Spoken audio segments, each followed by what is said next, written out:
Hello, this is Jay. Let me speak to you all about micronutrients in a nutshell. Let me begin by saying that nutrition is complex and is quite a challenge. So, even though nutrition is complex, we like to simplify nutrition. And to make it worse, we get advice like this: you need to go on a balanced diet. And my challenge with an advice like that is, what exactly is a balanced diet? I mean, that is a topic on its own, but to just make this simple for this presentation, let's keep this balanced diet on the side. So yes, we have, nutrition is complex and we are trying to make it simple, and we try to give balanced diet advice. So why is nutrition not that simple? I guess the easiest way to answer that question is to say that we are complex multicellular beings, and our digestion is pretty complex as well. And metabolically, we are all different from each other. In other words, a piece of bread that I metabolize may be different from a friend of mine who may have the same slice of bread and who will metabolize it differently. Complex, yes. So let's look at the number of cells in a 70 kg reference man who is about 20 to 30 years of age, about 1.7 meters tall, and he has, on an average, 30 trillion human cells, 39 trillion bacteria, and these numbers are approximate. Another person might have half as many or twice as many bacteria, for example. But far from the 10:1 ratio of bacteria versus human is commonly thought of or understood, may not actually be correct. There are a lot of talks and activities that revolve around macronutrients, carbohydrates, fats, and proteins. However, as important, if not more, in many cases, that is, micronutrients like zinc, magnesium, glutathione are not really discussed as much as macronutrients.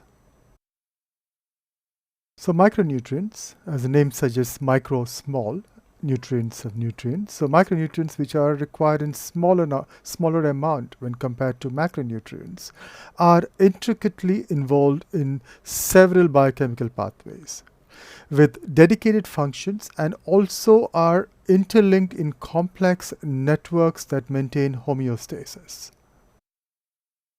So what is homeostasis, you may ask? So homeostasis is a self-regulating process by which biological systems maintain stability while adjusting to changing external conditions. Why is it important to maintain homeostasis is because the lives that we live are not in a steady state. It shifts and changes over time. And these shifts are physiological in some cases, like growth and menstruation, and pathological in some, like infections or chronic diseases like type 2 diabetes mellitus. And so micronutrients play key, crucial roles in numerous homeostatic processes that include energy metabolism, managing inflammatory processes, and balancing immunity and infections. So not surprisingly, micronutrient deficiencies can increase the risk of poor growth, cognitive development, morbidity, and ultimately mortality. So a very common question that we come across and we have for specialists or nutritionists is that, is it true that I can get all the micronutrients I need from the food that I eat? Now, that's a very good question and a very relevant question. The answer to that question is a resounding yes. Yes, you can get your micronutrients from the food that you consume. All fine. So what is the challenge? We can get all the micronutrients from the food that we consume, isn't it? Now to answer that question, you may have to ask another question. What has your food been feeding on? In other words, we are heterotrophs. We do not make our own food, as in autotrophs, as in plants. So we have to consume plants or animals in order to get our nutrition, whether it's macronutrients or micronutrients. So therefore the question is, what has your food been feeding on, whether it's a plant or whether it's an animal? So if your plants are growing on soil and it gets its food from soil as well as energy from the sun, of course, then the micronutrients in soil is important. And if we feed on animals, then the animals that feed on the plants to get their nutrition get those micronutrients from the plants that grow on soil. So the challenge nowadays is that the incidence of micronutrient deficiencies in crops has increased markedly in past few years. That is because of intensive cropping, loss of topsoil by erosion, losses of micronutrients through leaching, liming of acid soils, decreased proportion of farmyard manure compared with chemical fertilizers, increased purity of chemical fertilizers, and the use of marginal lands for crop production. So micronutrient deficiency problems are also aggravated by a high demand of modern crop cultivars. So here's where the problem begins. So the sustenance of soil health for micronutrients is most critical, because healthy soils will produce healthy grains and plants and food for us. So question, can I get my nutrients via food? Again, a resounding yes. However, the quality of food can vary quite a bit, because our soils can vary quite a bit in its mineral content, as well as another very important content called as the biome content. Biome content means the active bacteria and the viruses that live in soil, which form a part of the growth and part of nutrition of the plant that we consume. Another important issue is the farm to table issue. So what happens is when food is grown, for example plants, we know that the soils are a challenge.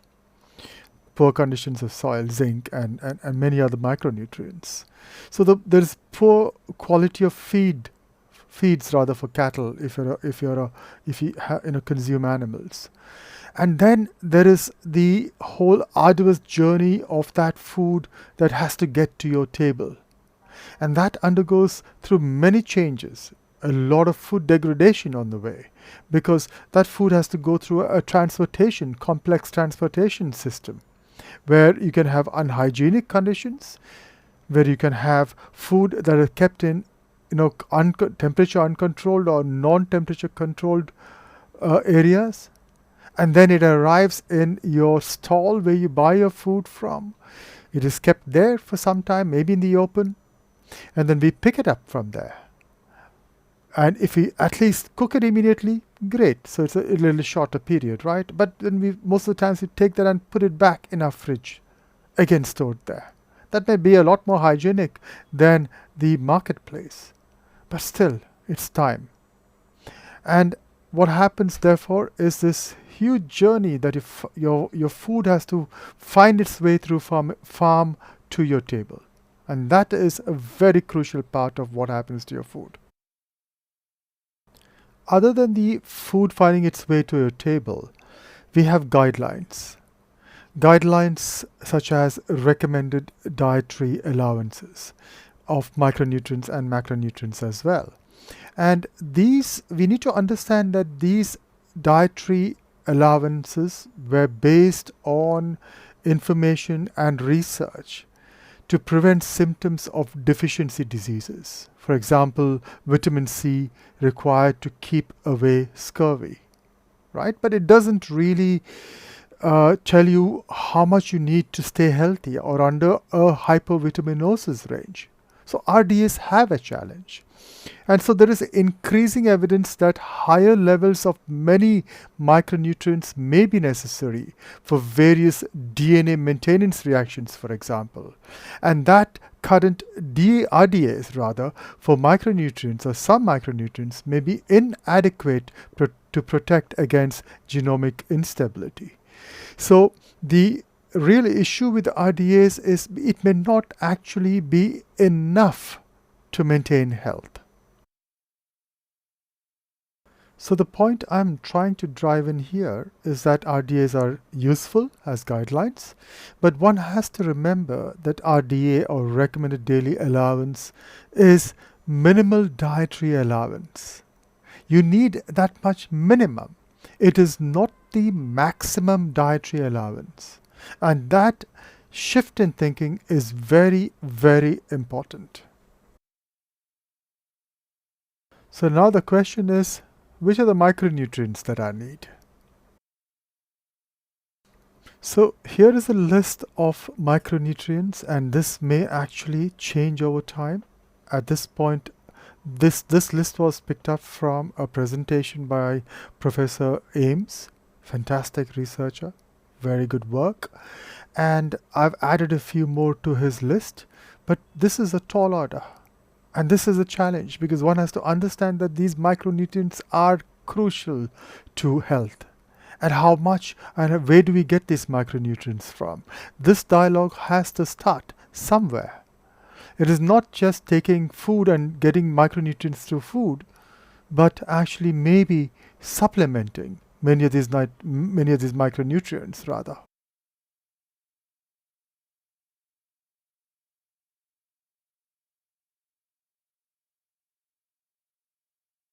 So here is a conservative list of vitamins and the associated body functions.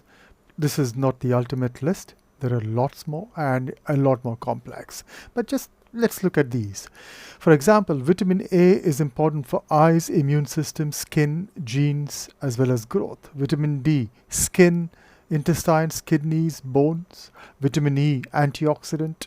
It's important in blood cell formation and it is stored in the liver. Vitamin K is important for blood clotting. Vitamin B1 for energy metabolism, nerve and muscle activity.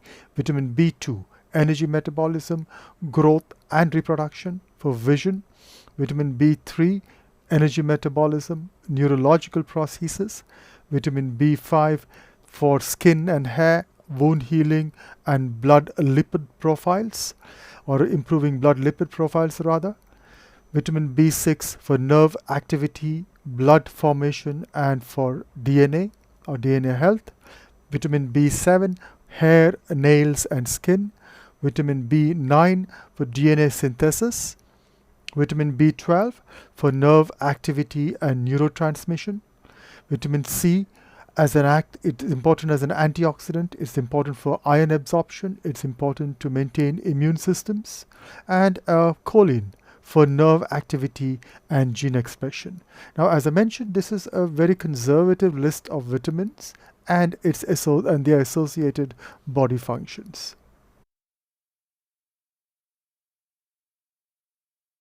Here are some minerals and their associated body functions. Everybody's heard of calcium. They are important for bones and teeth. Also very important for cell survival and for many other functions within the cell. Magnesium, a very important mineral which a lot of us are hypermagnesiemic, not magnesium deficient. We'll talk about these in probably some other presentation some other time. We are looking at magnesium that is required for bones and energy metabolism. Magnesium is also required for about 600 enzymatic processes in the cells. Phosphorus, important for bones, teeth, energy metabolisms and maintaining of genes. Potassium for nerve and muscle activity, including management of blood pressure.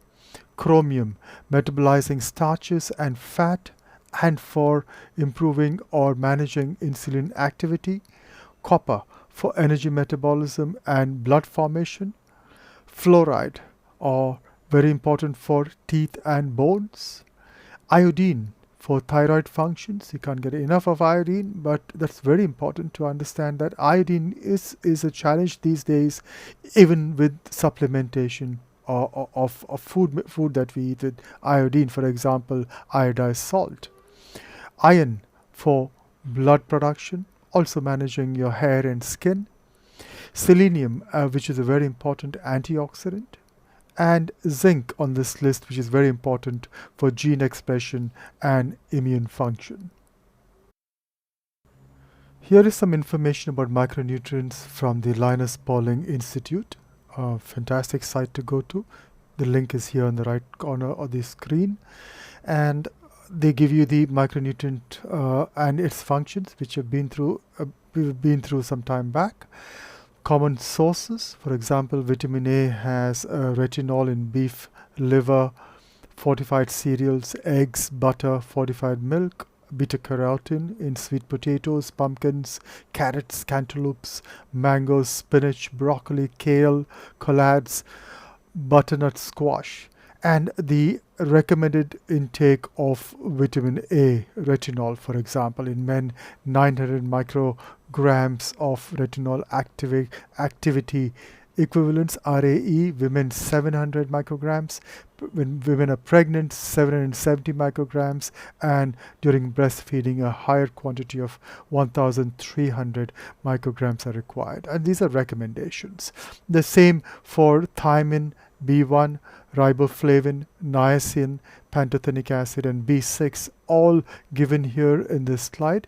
Please feel free to take an image of this and always refer to the Linus Pauling Institute's micronutrient page, which is given here at the bottom.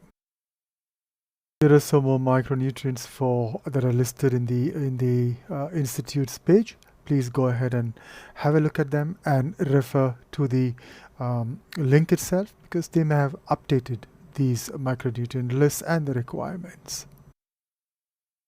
So I come back to this slide I had presented earlier. We are complex, multicellular beings, and our digestion is pretty complex.